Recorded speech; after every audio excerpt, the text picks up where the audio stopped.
that brings us to your case with the ombudsman. Ano po Yung, yan? yung SALN ninyo, naku, sabi niya, you only declared 4 properties and Alam you niyo have man, 59. That's not true. You're in deep shit. I mean, Hindi po. admit. I'm sure we will... Sabi niya, yung 59 properties na yon are all under your name. Opo. Pero ma'am, yung 59 properties na declared talaga yon sa SALN. Naku, Ay- nakita ko ang SALN Ma'am, nyo, wala If you add all those, 59 properties, 102 million yun, ma'am, ang value. Pag inad nila yung... ngayon, ang sinasabi nila, hindi raw inattach yung individual list. Oo. Ma'am, itong batas na mag-a-attach ka ng individual list happened only in 2013. Okay. Ang kaso nila sa akin hanggang 2012.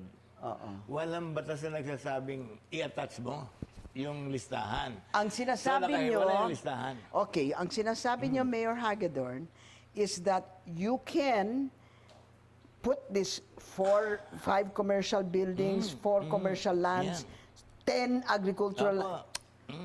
How can that be equal to 102 million? 102 million. And 4 na pong residential land. Hindi Diyos ko naman naman. gano'n kamahal ang lupa rito nun, ma'am. Hindi naman gano'n ka, maski ang residential land mo, may 275 square meters ka, o may 1,000, hindi naman gano'n kalaki yung ano. No. Pero ma'am, tingnan nyo, Okay. i-add ninyo lahat ng 59 properties. Nakalagay naman dun ang assessed value Oo. You try to add the value.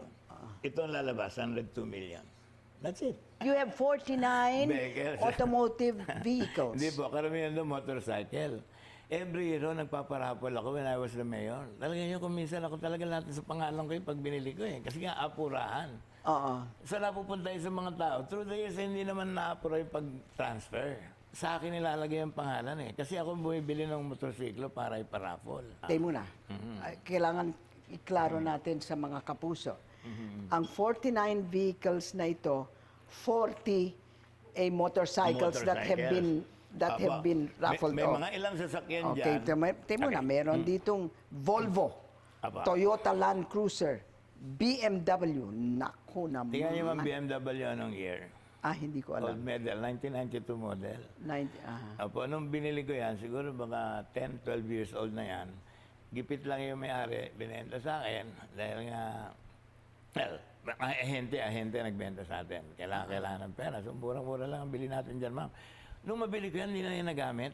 Kasi napakahirap i-maintain yung BMW na yan. Oo. Plus, sira-sira na talaga nandiyan lang, pinakuha na namin ng litrato. So when I bought that, wala nang book value. Paano mo naman may lalagay? Yung Volvo is the same. 1997 model po. Pinuntahan namin ang opisina ni dating Mayor Hagedorn sa Puerto Princesa.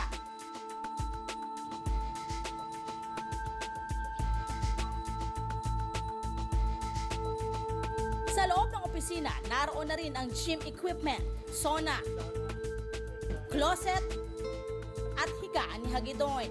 Butas-butas pa yung kesame. Alam mo, tumutulo-tulo na yan. Ipinakita rin niya sa amin ang mga sasakyan na tinutukoy umano ng ombudsman.